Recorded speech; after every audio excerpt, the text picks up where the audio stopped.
এই আমাদের এই মেইনস্ট্রিম লা এসেনশিয়ালস চ্যানেল বা পেজে আমি ফেসবুক পেজ নিয়েই কথা বলছি।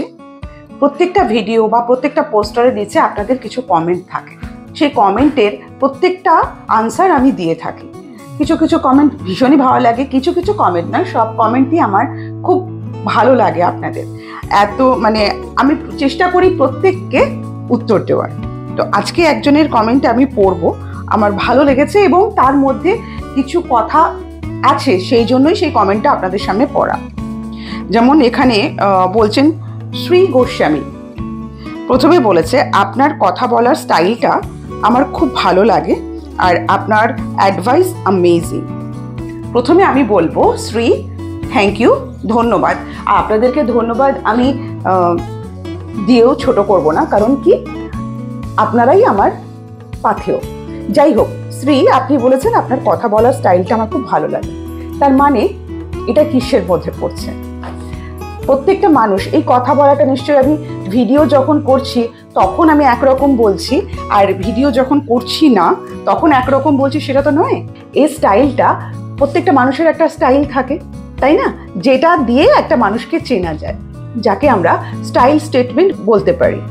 যেমন ধরুন, প্রত্যেকটা মানুষের হতে পারে আমজনতা, হতে পারে ফিল্ম স্টার, হতে পারে অন্যদিকে তারা সেলিব্রিটি, কিন্তু তাদের প্রত্যেকটাকে আলাদা আলাদাভাবে চেনা যায়, সেটা হচ্ছে স্টাইল স্টেটমেন্ট। তাই প্রত্যেকটা মানুষ নিজেরা যেমন সেইভাবেই চলা উচিত বা সেটাকেই তার পরিচিতি বানিয়ে ফেলা উচিত। যেমন ধরুন, আপনি ধরতে পারেন, যেমন আমাদের বাংলার যে মহানায়িকা যাকে বলা হয় সুচিত্রা সেন। সুচিত্রা সেনের কথা যদি আপনাদের মাথায় আসে, কি মাথায় আসে প্রথমে বলুন তো? তার হাসি, তাই না?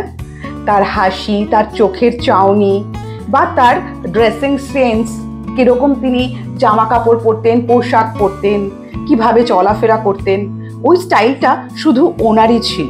আর সুচিত্রা সেনের নাম মাথায় এলেই সেই জিনিসগুলোই প্রত্যেকটা মানুষের মাথার মধ্যে খেলা করে, ধরা পড়ে। সুচিত্রা সেন মানেই সেই জিনিস, তার মানে তার একটা স্টাইল স্টেটমেন্ট ছিল, তাই না? যে নামটাই আর তার সঙ্গে তার ড্রেসিং সেন্স বা তার অ্যাপিয়ারেন্স, সেটাই হচ্ছে তার পরিচয়। তাই আমরা অনেকে আছি এর মতন তার মতন হওয়ার চেষ্টা করি, কিন্তু যদি নিজেকেই নিজের একটা পরিচিতি বানাতে পারি তাহলে সেটা ভালো নয় কি?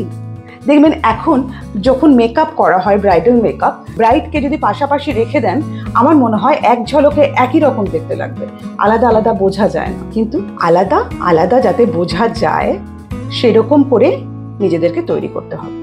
তাই শ্রী গোস্বামী, আপনার কথাটা আমার খুব ভালো লেগেছে, যে আমার কথা বলার স্টাইলটা আপনার ভালো লাগে, আর সেটাই আমার স্টাইল স্টেটমেন্ট। তাই আপনারাও যারা মেইনস্ট্রিম লা এসেনশিয়ালস দেখছেন, আমি চাইবো আপনারাও আপনাদের নিজেদের পরিচিতি তৈরি করুন।